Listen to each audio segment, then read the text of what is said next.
Apabila anda mau awet muda, cobalah beristri 2 atau 3. 10 tahun kan lebih muda dari usia anda semula. Kalau perlu banyak-banyaklah sedekah, terutama pada janda jelita.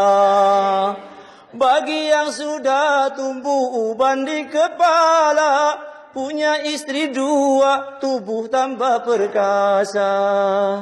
Juga yang sering sakit kepala dan kaki, punya istri baru tambah gairah lagi.